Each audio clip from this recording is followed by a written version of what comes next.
जो नवीद नाम का लाहौर से लड़का आया था ना, उसने सराना रखा, जो उसकी साथ उसने टांगें पकड़ी, जो नंद है उसने बाजू पकड़ा, जो शहर से बुगदा और छुरा वगैरह लेकर आए थे उसे वॉशरूम में ले जाकर उसे काटा गया और मुख्तलिफ बोरियों में पैक किया गया। उसके बाद जो उसका सर है चूल्हे पर रखा जलाया गया। इकलौती बेटी है मेरी, बीवी फौत हो चुकी है, उसी के साथ मेरा जो दुख सुख है सब उसी के साथ था। कहते हैं कि वो जाके अपनी वालिदा से भी मिल के आया, उनकी आपस में कोई बात हुई, कोई बताया आपने उनको? पहले कोई लड़ाई झगड़ा नहीं था, सिर्फ जलसी थी कि दोनों मियाँ बीवी का क्यों सुलग आपस में। टोटल घर को वाश किया था, उसी वक्त ये महसूस हो गया कि इस घर में कुछ ना कुछ हुआ ज़रूर है। मैंने कहा मेरी बेटी है, बताएं किधर है, वो किसी के साथ भाग गई है। तो जब ये सारा वाकया हुआ तो पुलिस का तावन फर्स्ट डे से आपके साथ बेहतरीन रहा?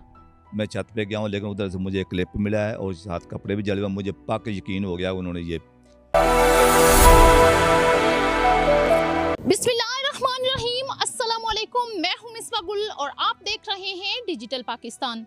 नाजरीन, ज़ारा नामी लड़की जिसकी शादी जो है वो होती है और उसका 4 साला एक बेटा है। उसके जो ससुराल वाले हैं, उसकी सगी खाला ना सिर्फ उसको जान से मारती है बल्कि उसकी लाश के टुकड़े करके मुख्तलिफ बैग्स में पैक करके उसको गंदे नाले में फेंक दिया जाता है और उसका जो सर है उसको चूल्हे के ऊपर रख कर जलाया जाता है ताकि इसकी शिनाख्त ना हो सके। ये तमाम जो अमल है, ये दरिंदा सिफ्त खाला ने ये क्यों सारा वाकया किया, आखिर ऐसी क्या वजह बनी? हम उनके घर के बाहर मौजूद हैं। हम ज़ारा की जो वालिद हैं उनसे भी बात करते हैं, उनके ताया अबू से भी बात करेंगे और उनकी जो वालिदा हैं अगर बात करें तो वो इंतकाल कर चुकी हैं। ये अकलौती बेटी थी, ये सारा वाकया क्यों हुआ, इसके पीछे क्या वजह थी, तो आए उनके वालिद से बात करते हैं। अभी उनके वालिद जो हैं वो हमारे साथ मौजूद है और उनके ताया अबू हमारे साथ मौजूद है, इनसे हम बात करते हैं। अस्सलाम वालेकुम जी वालेकुम सलाम जी। अंकल, सबसे पहले तो बड़ा दुख है, आपकी इकलौती बेटी ज़ारा जो है उसको दरिंदों की तरह कत्ल कर दिया गया। जी बिल्कुल ऐसा ही हुआ है, जो उसकी सगी खाला है उसने ये काम किया है और किसी ने किया। तो कहते हैं कि जो अपने हैं वो मार के छाँव में फेंकते हैं, ये बात जो है ये गलत जो है साबित हुई है। ये तो गलत साबित हो गई, वो साबित हो गई है। ये सुना था, कहावत सुनी थी, जो अपने वो मार के छाँव में फेंकते हैं, मगर ऐसा नहीं हुआ। बेटियां तो बाप के बड़े करीब होती हैं और इकलौती बेटी। जी बिल्कुल इकलौती बेटी है मेरी, बीवी फौत हो चुकी है, उसी के साथ मेरा जो दुख सुख है सब उसी के साथ था। जी तो किस तरह वो कहते हैं कि कुछ भी अपनी औलाद को होने लगे तो दिल में इस तरह के वसवसे या फिर दिल में डर सा पैदा होने लग जाता है, किस तरह पता चला आपको इस सारी बात का? डर तो थोड़ा बड़ा पहले भी था, पर जब जो उसके खामद का फ़ोन आया था उसी वजह से पता चल गया था कुछ ना कुछ हो ज़रूर गया है। जेल में उसी वक्त महसूस हुआ था कि कुछ ना कुछ तो ज़रूर हो गया बेटी के साथ। पहले कोई लड़ाई झगड़ा होता था आपस में किसी बात की वजह से जिसकी वजह से इतना बड़ा उन्होंने स्टेप ले लिया? ये पहले कोई लड़ाई झगड़ा नहीं था, सिर्फ जलसी थी कि दोनों मियाँ बीवी का क्यों सुलग आपस में, और कोई मामला नहीं था, कोई झगड़ा नहीं था, कोई कुछ भी नहीं था, सिर्फ यही मामला था। सही। जिस दिन आप इधर से गए तो उधर से जाके आपने क्या उनसे कहा, किस तरह ये सारी बात जो है वो सामने आई? जब मेरे दिमाग ने फ़ोन किया कि मामा जी रब्ता नहीं हो रहा, तो मैंने भी दिन को रब्ता किया मगर रब्ता नहीं हुआ। जब शाम को मैं जब दिमाग ने रब्ता दोबारा मेरे साथ किया तो मैं उसी वक्त इधर से 1 घंटे के बाद मैं उधर पहुंच गया हूँ। जब उधर पहुंचा हूँ, जब उस घर में पहुंचा हूँ तो घर की टोटल को वाश किया गया था। वाश करने के बाद उसकी सास, दोनों नंदे, उनके बेटे उधर ही थे, जो उस गाँव में शादीशुदा थी। टोटल घर को वाश किया था, उसी वक्त ये महसूस हो गया कि इस घर में कुछ ना कुछ हुआ ज़रूर है। मैंने जब उस घर में जाकर बेटे के कमरे को चेक किया और साइड में चेक करना शुरू किया तो उसी वो उसकी सास जो नंद है वो मेरे साथ झगड़ा करना शुरू। मैंने कहा मेरी बेटी है, बताएं किधर है, वो किसी के साथ भाग गई है, कभी वो इधर चली गई है। मैं वो भाग नहीं सकती, उसका बेटा इधर है, वो बेटे को छोड़कर कहीं नहीं जाती। उसने मज़ीद मेरे साथ झगड़ा करना शुरू कर दिया। मैं उसी वक्त भाई को फ़ोन किया कि मैं इधर आ जाए, कोई मसला ज़रूर है। जो भाई में रहे हैं वो 1 घंटे के बाद उधर पहुंच गए हैं। जब ये पहुंचे हैं उसी वक्त हमने 115 पे कॉल की और पुलिस आ गई। हमने पुलिस के तावन से घर को चेक किया और कहीं कोई चीज़ नहीं मिली। फिर हमने उन्हें कि माँ, 2 बेटियां और दोनों जो उनके बेटे थे उनको पकड़ा दिया। पकड़ा कर हम जब वापस आ गए 2 घंटे के बाद दोबारा वापस गए। थाने से एसएचओ और पुलिस को जो कैमरा एक्सपर्ट है उसको साथ लिया। जब दोबारा जाकर उस कैमरे को चेक किया, जो सांस कह रही थी मैं सुबह 11 बजे उठी हूँ सोकर, वो सुबह 6 बज के कुछ मिनट से बाहर आना शुरू हो गई है, बार बार कैमरे में महसूस हो रही है। जो नंद है वो कह रही है मैं अपने घर में थी, 6 बज के 33 मिनट पर वो उधर आ गई है और 4 घंटे उधर रही है। 10 बजकर कुछ मिनट पर पहले वो उसकी सास गई है, तोड़ा लेकर आई है जिसमें पैक किया, फिर उसकी जो बेटी है वो तोड़ा लेकर गई है और उसके एक जो है दाबड़ा वगैरह वो लेकर आई है। उसके बाद जो उसकी नंद है उसका बेटा है, जब वो उस गली में दाखिल हुआ ना, उसने बार बार ऊपर नीचे देखना शुरू किया मशकूक। हमें उसी वक्त चल गया इसको पता ज़रूर है। हमने पुलिस को फ़ोन किया कि इसको थोड़ा अपनी तरीके से चेक करें। जब नाम क्या था उस लड़के का जो मशकूक जाहिर हुआ कैमरों में? अब्दुल्ला। जब पुलिस ने उन्हें अपने तरीके से चेक, इससे 10 मिनट लगे हैं, उसने कहा कि हमने उसे मारकर फेंक दिया है, उसे इंसाफ कर दिया था।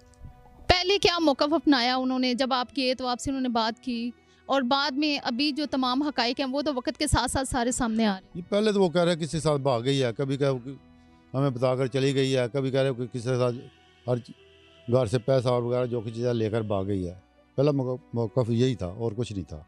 सही। जब पुलिस ने तमाम इन्वेस्टिगेशन की और वो जो लड़का आपने पकड़वाया जिसको कहा कि इस तमाम इन्वेस्टिगेशन करें, उसने हक़ाइक़ किस तरह से उगले, उसने बताया किस तरह से कि क्या हमने कर दिया उसके साथ? बताया कि मैं अपनी नानी के साथ, मैंने उसे, नानी ने मुझे यह कहा कि कोई यहाँ घर का गंद वगैरह फेंकना है, तो वो उसको जब लेकर उन्होंने कहा कि हम 2 चक्कर लगाए हैं, जो उधर नाला है क्या है उसमें फेंक आए हैं 2 तोड़ों में जी।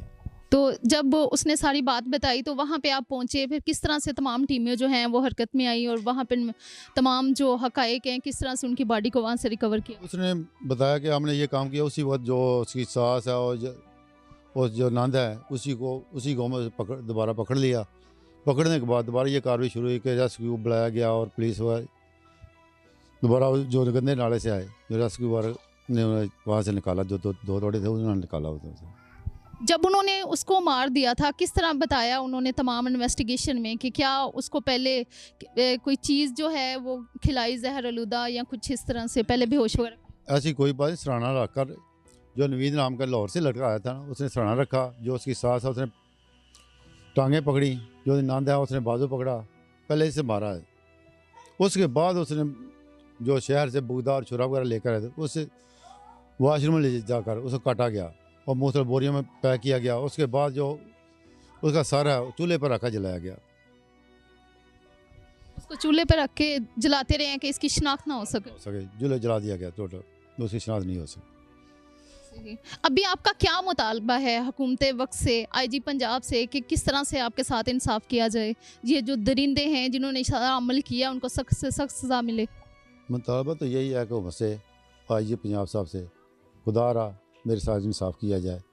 जो मेरी बेटी के साथ जुल्म हुआ है, इन्हें जो लोग इसमें शामिल हैं कैफर करदार पर पहुँचाया जाए। बच्चा भी है उसका, कितने साल का? 2.5 साल का बेटा उसका। कह रहे हैं कि उसके जो हस्बैंड है वो भी आ चुके हैं, अब उनका क्या मौक़िफ़ है इस हवाले से? कोई मौक़िफ़ नहीं बता रहे अभी मेरे पास ही हैं दोनों, माँ बेटा, बाप बेटा जो इधर ही हैं। कहते हैं कि वो जाके अपनी वालिदा से भी मिल के आया, उनकी आपस में कोई बात हुई, कोई बताया आपने उनको? बताया, बात ज़रूर हुई है, बताया नहीं हमें क्या बात हुई है। जिस तरह ये सारी उन्होंने दरिंदगी की है, आप ताया अबू हैं उसके, वो कहते हैं बाप के बराबर हैं, तो क्या कहते हैं आपके ये जो दरिंदों ने किया है उनके साथ क्या सलूक होना चाहिए? देखो, ये हमारे वक्त हुकूमत से, उसके बाद जो कानून साज अदारे हैं या चीफ जस्टिस ऑफ पाकिस्तान है, वज़ीर आज़म IG पंजाब हैं, उसके वज़ीर आला पाकिस्तान है, वज़ीर आला पंजाब, हम इनसे अपील करते हैं हमारे साथ इंसाफ किया जाए और इनको ऐसी सज़ा दी जाए ताकि आने वाली नस्लों के लिए ये कोई ऐसा सबक छोड़ जाए, दूसरा ऐसी हरकत न कर सके, इनको इबरत का निशान बनाया जाए। हमारी तो यही रिक्वेस्ट है अदारों से और वज़ीर आला पाकिस्तान, वज़ीर आला पंजाब से और दूसरे जो अदारे अदालत हैं उनसे ये हमारी तवक्को है कि इनको ऐसी सज़ा दी ताकि आइंदा आने वाली माएँ या जो दूसरे लोग हैं वो ऐसा जुर्म ना कर सकें। ये बताइएगा कि जिस तरह से ये कहा जा रहा है कि तमाम सोशल मीडिया पे भी और तमाम जो लोग हैं वो आपकी आवाज़ बन रहे हैं, ज़ारा की बात कर रहे हैं, वो कह रहे हैं कि जो ज़ारा के साथ हुआ उनके साथ भी वही होना चाहिए। तो जब ये सारा वाक़या हुआ तो पुलिस का तावन फर्स्ट डे से आपके साथ बेहतरीन रहा? फर्स्ट डे तो नहीं सही था, लेकिन जब जिस तरह ये मीडिया ने हाईलाइट किया है, जब ये बैग रिकवर हो गया उसके बाद हरकत में आ गए हैं, फिर हमारे साथ ताउन करना शुरू किया है। अभी तो हमारे साथ चल रहे हैं, आगे देखो वो क्या होता है। अभी तो हमारे साथ चल रहे हैं।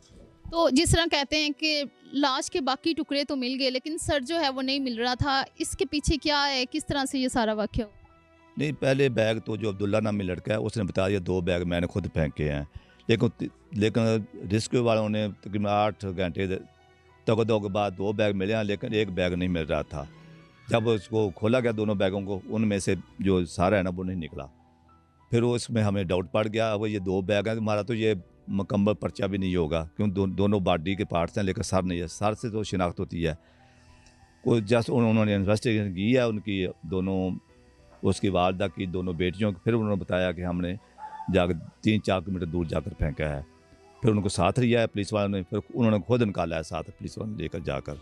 जैसे कि आप बात कर रहे थे कि पहले कोई आपका रिलेटिव ऊपर गया, उन्होंने देखा चूल्हे के पास कुछ जली हुई चीज़ें पड़ी। हमारा जो रिलेटिव है ना, अनवर नामी है, उसका वो इंस्पेक्टर हैं, वो छत को से राउंड किया है, उस नीचे आकर बताया ये दोनों बैग मिलने से पहले मैं छत पे गया हूँ, लेकिन उधर से मुझे एक क्लिप मिला है और साथ कपड़े भी जले हुए। मुझे पक्का यकीन हो गया उन्होंने ये जलाई है लाश, लेकिन सिर्फ उन्होंने चेहरा जलाया है, बाकी तो छोटे छोटे पीस करके उन्होंने फेंका है। नाज़रीन, आपने यहाँ पे बात सुनी, ज़ारा के वालिद की भी बात सुनी और उनके ताया अबू की बात सुनी। ना जाने कितने वाक़यात इस तरह से पाकिस्तान में रोज़ बरोज़ जो हैं वो रुनमा हो रहे हैं। कभी गुजरांवाला में इस तरह का वाक़या रुनमा हो जाता है, कभी सियालकोट में, कभी शेखुपुरा में। ना जाने ये वाक़यात कब थमने का नाम लेंगे। अगर यहाँ पे बात करें तो उनके वालिद का भी यही कहना है कि हमें इंसाफ इसी तरह से मिलेगा कि जिन्होंने ये सारा अमल किया है, इनकी अकलौती बेटी को ना सिर्फ पहले कत्ल किया, कत्ल करने के बाद उसकी जो लाश है उसको मुख्तलिफ हिस्सों में काट कर गंदे नाले में फेंक दिया, और उसकी जो अगर बात करें तो उसके सर को वो चूल्हे के ऊपर रख कर जलाते रहे ताकि इसकी शिनाख्त ना हो सके। नाज़रीन, यहाँ पे अपील यही है कि ज़ारा की आवाज़ बने ताकि इनके जो अहले अयाल हैं इनको इंसाफ मिल सके।